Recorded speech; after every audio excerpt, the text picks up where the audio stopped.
this video, you're going to learn a handful of watercolor techniques, starting with a flat wash, which basically just means an even layer of wash or an even layer of color. So the way you're going to start out is usually with watercolor, you're going to paint your surface first with clean water. For most of the techniques, that will be your first step. For some of them, it won't be your first step, so make sure that you pay careful attention to that. Then you're going to dip your brush into some hydrated paint. You want to make sure that it is moist, but not that it is soupy. And you want to paint long, even strokes in the same direction, going back and forth. Not short, choppy strokes. Make sure that you've got a big enough brush to do this with. If you're working with a tiny brush, it won't work as well. And add more paint and water as you go along as needed, because you're trying to get an even layer of color.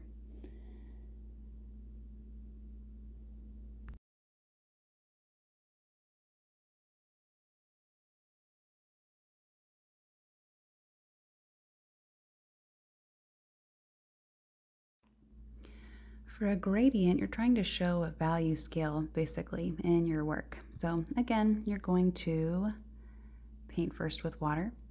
You're trying to go from, in this case, dark to light if you're following the same way that I'm doing it here. So you're going to dip your brush into hydrated paint and you're going to paint long strokes onto your paper once again, same direction. So you're going to have the most paint on your brush when you begin this technique. You're not going to add any more paint as you're painting on. You can add more water, but no more paint. You're trying to continue getting lighter, so you don't want to add more paint. The wax resist technique is when you draw with an oil pastel or a crayon and then paint over it. So you want your paper to be dry at first so you can draw on it. I'm using an oil pastel in this example. So I'm just drawing kind of a simple design. My favorite is to use white oil pastel because it shows up really well under the watercolor paint. But I didn't have a white oil pastel, so working with what we got here.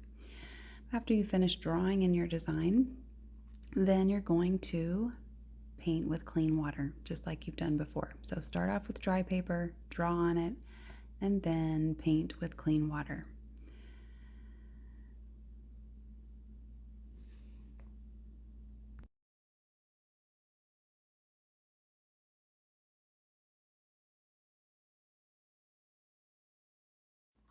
After painting with clean water, then dip your brush into hydrated paint and paint with even strokes right over your design. An oil pastel or a crayon is made of a waxy material, and oil and water don't mix. So the water will resist anywhere that you've drawn with that material, and you'll be able to see your design kind of peeking through.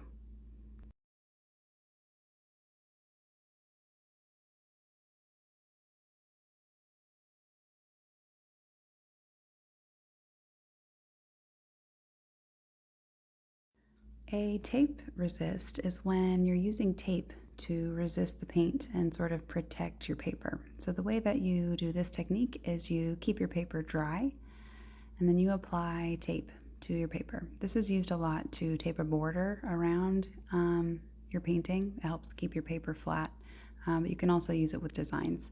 Once you've got your tape laid down, then you're going to paint first with clean water and then with paint right over your tape. You want to let it dry completely before you remove it. Watch the end of the video to see that. The lift-off technique is a good one to use if you have a mistake that you need to get rid of, or for some other things like clouds or other things. Okay, so you want to make sure that the area is dry first, and then you're going to paint onto the area with clean water, and then you're going to use a paper towel to blot it up. You can repeat it if you need to, as many times as you need. Just make sure that it's dry each time before you paint clean water onto it again.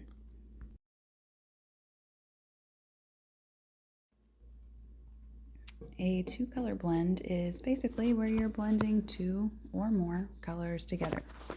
And you guessed it, the first step that you're going to do for this technique is to paint your area with clean water. Then you're going to paint with even strokes, your first color. And while it's still wet, you're going to paint in right underneath it your second color. And you want to kind of blend upwards and downwards so that those colors can flow together. You have to do this sort of quickly so that it doesn't dry.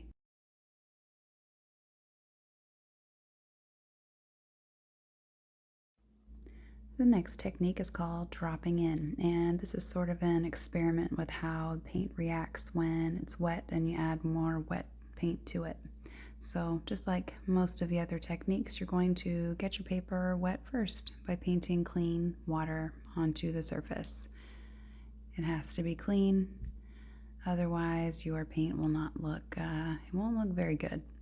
So get your paint hydrated, paint it on evenly. You want to work sort of quickly when you're painting that first layer because it's important that it's still hydrated, that it's still nice and wet when you come back and drop in some of those colors. And the way that you're going to do that is maybe pick another size of brush. Maybe use the same brush. It doesn't really matter, but definitely pick another color. Dip it into another hydrated paint. Try just tapping the tip of the bristles of your brush or painting little lines or squiggles. Just notice how the paint sort of blends and flows, and you don't have a lot of control of it when you're painting wet on wet. A controlled blend is where we want our colors to blend, but we're going to control how they blend by keeping parts of our paper dry.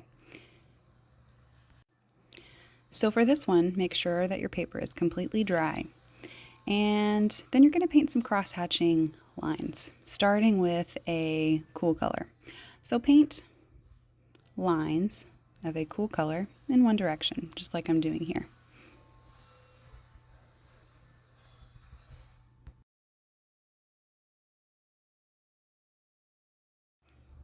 Then paint some crossing lines in a warm color. Wherever those lines cross each other while they're still wet, the colors will blend together, but they will stay within the areas where the paper is wet.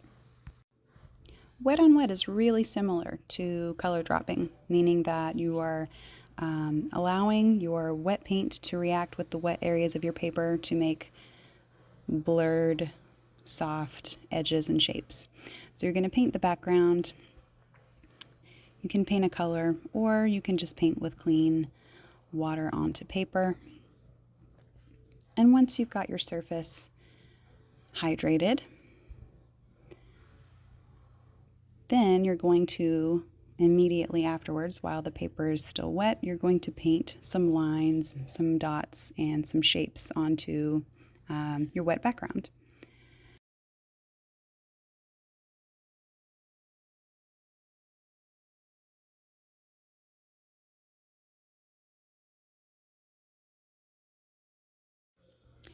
So now immediately while your paper is still wet, you're going to paint some lines, shapes, and dots onto the wet background. And just notice how those edges sort of blur, how they spread out, how they react with the water, how it softens the shapes. You don't have complete control when you're painting wet on wet. Wet on dry is a technique that you use when you are painting wet color on a background that has already been dried. Either it's just plain paper or it's a painted background that you have allowed to dry. Do kind of the same thing that you did with wet on wet. Try to mimic those same lines, shapes, and dots, and just notice how the lines stay crisp. The edges don't spread out. You can keep some of those sharp details. This is a technique that artists will use to paint kind of a final layer of texture of fur or grass in a landscape. Salt in watercolor will result in a crystallized, almost snowy looking effect. And the way that you want to do this is by first painting clean water onto your surface.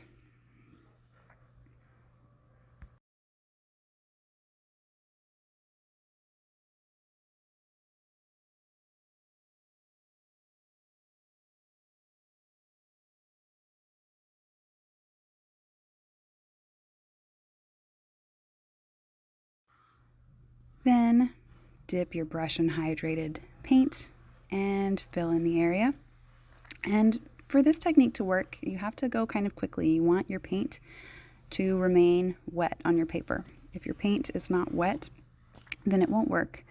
So you're going to take some salt into your palm, kind of sprinkle it into the surface of your wet paint, and the salt crystals will absorb some of the pigment from the paint, and as they dry, they will leave behind sort of a snowy crystallized texture. But leave it on your paper until it's totally dry, and then we'll remove it at the end. Rubbing alcohol is another technique that you can use that requires your paint to be wet, so you have to work kind of quickly with this one too.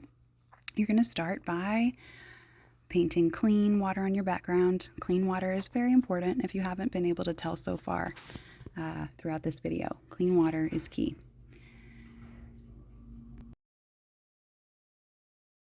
After you've painted with clean water, dip your brush in hydrated paint and apply it to the surface evenly.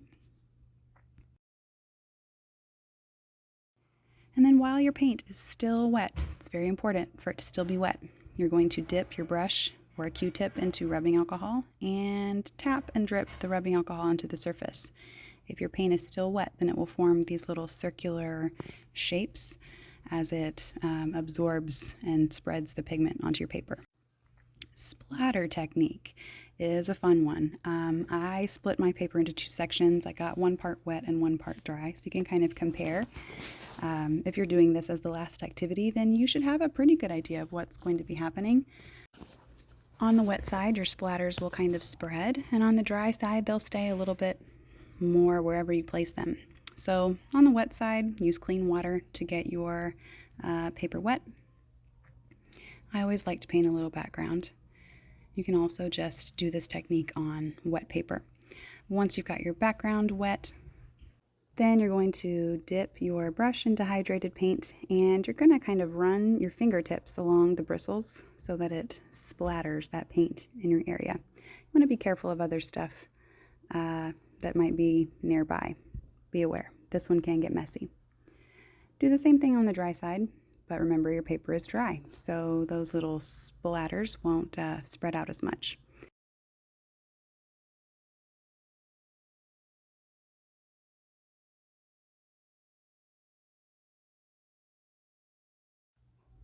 The last step is removing the tape and the salt from your paintings in that technique. So once the paint is dry, then you are safe to gently peel up the tape and throw it away. Gently is the key. It can cause surrounding areas of paint to be peeled up. So just be careful. And make sure you throw it in the trash after you've peeled it up. For the salt, what you're going to do is just gently use a paper towel to scrub it away. Kind of use circular motions to scrub right onto the surface of your paper to loosen up the salt crystals. Dump them into the trash. And what you'll see when it's all left behind is a snowy, crystallized texture.